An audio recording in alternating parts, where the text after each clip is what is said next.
Сайн байцгаана өрхөм үзэгчдээ. Шинэ оноо авахд бэлэн болж байна уу? Баярын ширээгээ засахад бэлэн болсноо? Гэрээр дүүрэн мандрын үнэртэж байна уу? Тэгвэл Ice Global телевизийн мэдээний хөтөлбөр эхлэхэд бэлэн болоод байна. Студид хөтлөгч Мөнх Баяр ажиллаж байна. Хөрөл тоогоод одон орон судлалын төвийн эрдэмтний судлаачид өрнөж буй онд олон шинэ эрдэм шинжилгээний бүтээл турвжээ. Өнөөдрөөс буюу 31-ний өдрөөс газар авах хүсэлтийг шийдвэрлэж дарааллын дагуу олгож эхэлж байна. Манай орны өнцөг болон бүрээс ирсэн жирийн иргэд шинэ оны мэдлэгээ дэвшүүллээ. Эхний мэдээ Богд хаан уулын зүүн хойд оргил дээр Монгол төдийгүй дэлхийн ховорт тооцогддог хөрөл тоогоод одон орон судлалын төв бий. Тус төв нь манай улсад одон орон судлалын чиглэлээр ажилладаг төрийн өмчит цорын ганц байгууллага юм а. Ice Global телевизийн сурчлах баг сайхан тус төвд зочилж энэхүү төвийн үйл ажиллагаа болон удахгүй гарах шинэ онд гарах эрсийн өөрчлөлт ямар байх талаар сурчлаа. Хубилай хаан 1271 онд одон орон судлалын төвийг байгуулсан тухай түүхэн их сурвалжид дурдсан байдаг. Харин манай улсад орчин цагийн одон орон судлах төвийг 1957 онд нэр дэвтэнтэн нэнж болгохын санаачлагаар Богдхан уулын зүүн хойд үзүүрийн хөрөл тоогооны аманд байгуулжээ. Тус төвд одоогоор 23 эрдэмтэн судлаач ажилладаг бөгөөд энэхүү төвийн хамт олон өнгөрч буй онд амжилт бүтээлээр дүүрэн ажилласан байна. За энэ онд гэх юм бол одоо манай хөрөөлөнгөөс бол одоо энэ шинжлэх ухааны актем, шинжлэх ухааны хөрөөлөнгүүд бол одоо бүтээлүүд бол их хариунтай байсан тий. Эрдэм шинжилгээний бүтээл, ном бол одоо хуучин гаргаж исэн 20-од оноос өмнө гаргаж исэн бүтээлүүдээс бол 2-3 дахин нэмэгдсэн байгаа. Тийм ариун бүтээлтэй судалгаа шинжилгээ бол одоо өргөгдсөн тийм жил болж өнгөрсөн. Тус төв анх байгуулагдсан цагаас хойш эрдэм шинжилгээ судалгааны ажлыг тасралтгүй явуулж ирсэн бөгөөд одоогийн байдлаар энэхүү төв нь баг гарагийн хөдөлгөөн, дэлхийн эргэлтийн хөдөлгөөн, дэлхийн тэнглэгээ эрх хөдөлгөөн болон нар сарны хөдөлгөөнийг судалдаг байна. Мөн тус хүрээлэнгийн эрдэмтэд эх хонд олон шин судалгааны ажлууд ихээр төрөлж байгааг онцлоо. За одоо сонирхолтой судалгаа гэх юм бол одоо шинээр бол одоо хэд хэдэн дурангууд бол байгуулагдаж байна. Одоо орон дээр сая энэ оны сүүлээр бас баригдсан. Авско гэдэг одоо Аз намхан далайнууд оролцдог тийм нэлээд одоо том хэмжээний дуран бол одоо орон дээр баригдсан.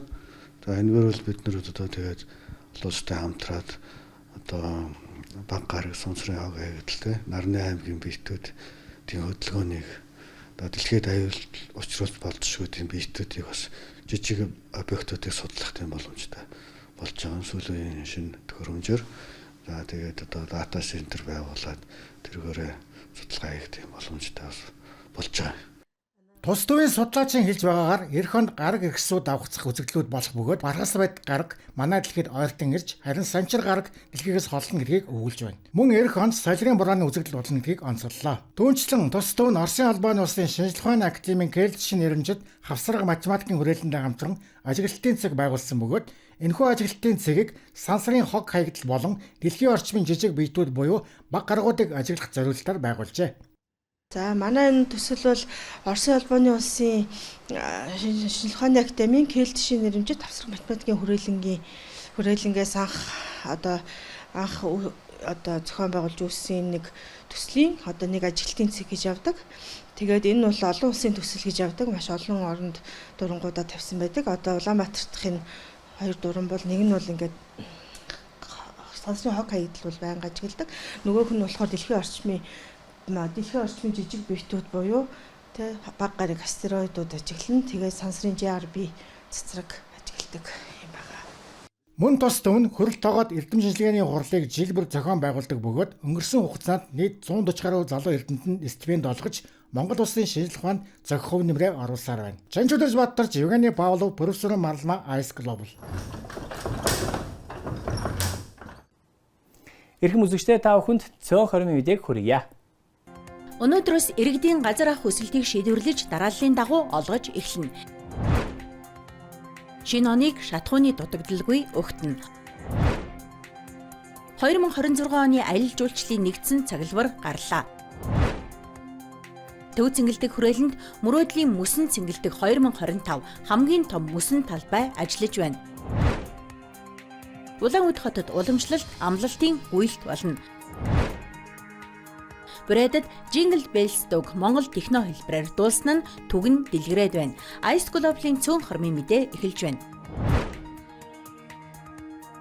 Өнөөдрөөс буюу 31-ний өдрөөс газар авах хүсэлтийг шийдвэрлэж дарааллын дагуу олгож эхлэх гэж байна. Тодорхойлбол www.e-газар.gov.mn буюу гар утасны e-газар аппликейшнээр өргөдөл хүлээн авч эхэллээ. Иргэд газар авах хүсэлтээ заавал захимаар өгнө. Өгсөн хүсэлтийн дагуу газар зохион байгуулалтын төлөвлөгөөнд туссан байршлууд дээр хүсэлт эргүүлсэн дарааллын дагуу газар олгох ажил хийгдэж эхэлнэ гэж холбогдох албанаас мэдэгдээд байна. Шатхууны нийлүүлэлт сайжирчээ. Тиймээс олон нийт шатхууны дутагдaltaгүй шинэ оноо өгдөх боломжтой болжээ. Оросын холбооны улсаас 4, бүгд найрамдах хятад ард улсаас 2 бомбтоор шатхуун импортлж байна. Нийт 6 бомбтоор 58,000 гаруй АИ-92, 2,000 орчим тонн АИ-95, 166,000 гаруй тонн дизель түлш нийтдээ 233,000 гаруй тонн шатхуун орж иржээ. Бид нар урьдчилаад одоо улирлын өмнө одоо 1 сар, 2 сар, 3 сарын захиалга 12 сар гэхээр өгдөг. Энэ дээр бол нэг 90,000 тонн А92 бензин, 95 бензин авахар захиалга өгсөн. Гэрлээхдээ бид нар саяны түрүүний хэлсэн одоо Козлов сайттай ярьж байгаа, Оросын холбооны улсын эрчим хүчний сайттай ярьж байгаагаад 140,000 тонн хүргье. Тэгжээж бид нар энэ одоо нөөцийн хомсдлоос гарах юм байна гэдэг юм тооцоол хийгээд хүсэлтээ явуулсан. Орон нутагт 100 бомбтоор 2250 тонн АИ-92, баруун талд Баян үлгийгээр 1900 тонн АИ-92, АИ-95 авто бензин орж ирсэн тул мөн шатхууны дутагдaltaгүй он гаргана нэлээ. Соёл, аялал жуулчлал, спортын чиглэлээр зохион байгуулах хурал зөвлөгөн үзэсгэлэн болоод бусад үйл ажиллагааны нэгдсэн цаглбар гарлаа. Нэгдсэн цаглбарт нийтдээ 140 ивентийг зохион байгуулахаар төлөвлөжээ. Үүний 14 нь спортын, 99 нь соёл, аялал жуулчлалын, 27 нь олон улсын хурал зөвлөгөн үзэсгэлэн байх юм а. Түүнчлэн өвлийн аялал жуулчлалыг хөгжүүлэх, улирлын хамаарлыг багасгах чиглэлд анхаарна. Ингэхдээ орон нутаг руу шууд нислэг бий болгох, гадаадын агаарын тээврийн компани захиалгат нислэгийг дэмжих, цаашлаад төрөлжсөн арга хэмжээг бодлогоор нэмэгдүүлэхээр болжээ.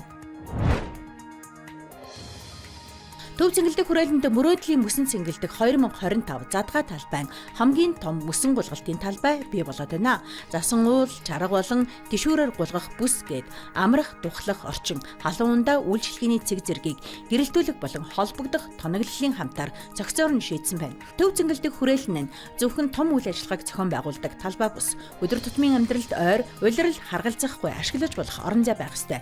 Тиймээс хамт олонний санаачлах, хувийн хвшлийн дэмжлэгтэй энэ бүхнийг тус хүрээлэнгээс мэдэгдэжээ. Мөрөөдлийн мөсөн цэнгэлдэх 2025 эх 3 дугаар сар хүртэл ажиллах юм. Улаанүд хотод жил бүрийн 1-р сарын 1-нд болдог уламжлалт, амлалтын гүйлт болно. Хамгийн төсвөртэй хүмүүс шинэ жилийн хувцастай цуглаж шинэ амьдрал руу бүүдэг үйл ажиллагаа юм. Ингэхдээ оролцогч бүр өөрийн дугаар дээр мөрөөдөл эсвэл зорилгоо бичиж тэрнийхээ төлөө гүйдэг байна. Энэ жил уг ёслол илүү хүчтэй болно. Учир нь гал морин жил эхэлж байна. Морь бол эрч хүчтэй амьтан тул мөрөөдөл биелэх болно гэж үзэж байна. Оролцогчид 5 км эсвэл 2026 м гүйж болно. Гүйлт 1-р сарын 1-ний 11:30 минутанд ойн нэрмжид цэцэрлэгт хүрээлэнд болно. Jingle bell, jingle all the way. What a fun it is to ride on a Mongolian open sleigh. Брэдэд Jingle Bells дуу Монгол техно хэлбэрээр дуулсан нь олонний дунд түгэн алдаршаад байна. Тодорхойлбол Нидерландын DJ Ummed Okzan 2022 онд Hanado Mongolian Techno нэртэй трекэ гаргажээ. Энэ нь Jingle Bells дууны монгол хувилбар юм. Дууг 4 жил хадгалж байсан ба хэн нэг нь энэнийг олж нийтийн сүлжээнд цацснаар олонний дунд түгээд байна. Ice Global-ийн цөөн хормын мэдээ байла. Шинэ ондоо амжилт бүтээлээр дүүрэн байхыг ерөөё.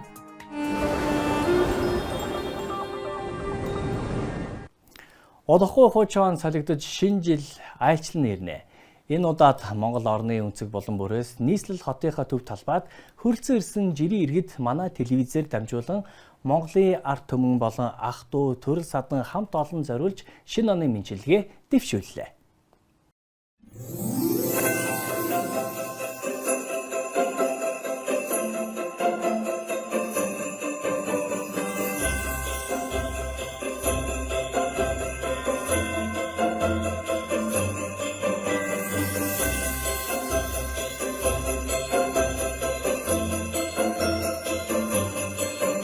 За сайн байцгаана уу.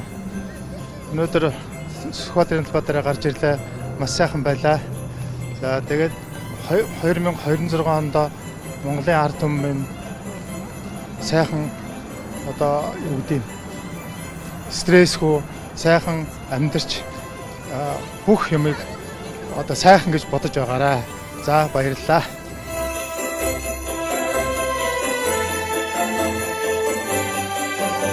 Сайн байцгаана уу? Та бүхэнд энэ өдрийн мэндийг хүргье.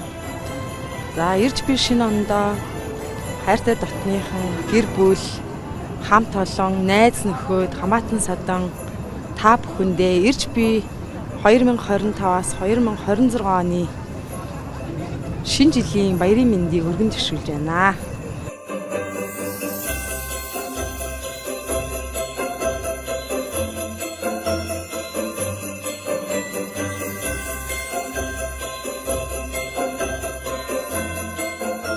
Хайр дэмээ өвөө ах эгчдүү аав ээжтэй шинэ оны мэнд хүргэе.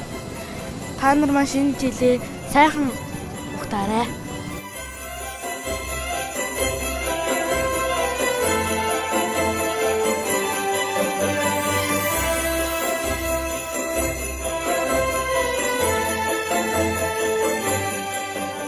За ингээ Өвөрөнгө аймгийн Баянгол сумын нийт ард иргэдтэй 2026 оны босхон дээр шинэ нэмэлтгээ зөвшөөрж байна. Тэгээд дээрэс нь ардын жишээ сонгогчийн гиндингийн нэрмжит Ирэх улсын сургуулийн 1995 оны 8 төгсөлт, 1997 оны 10 төгсөлтийн ангийн хамт олондоо, гэрэл зургийн дурсамж жалбааны хамт олондоо 2026 онд сансав хүссэн бүтгэлтгой гэж ирээ да.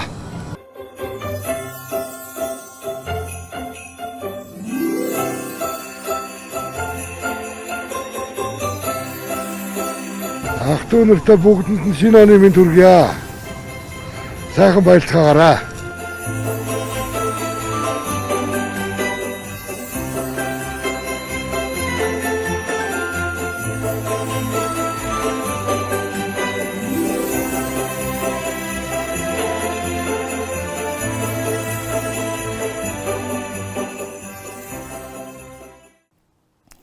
Эрхэм үзэгчдээ энэхүү хүрээнд мэдээний хөтөлбөр өндөрлөж байна. Ирж буй 2026 он та бүхэнд ад жаргал эрүүл энх хамгийн сайхныг хүсье.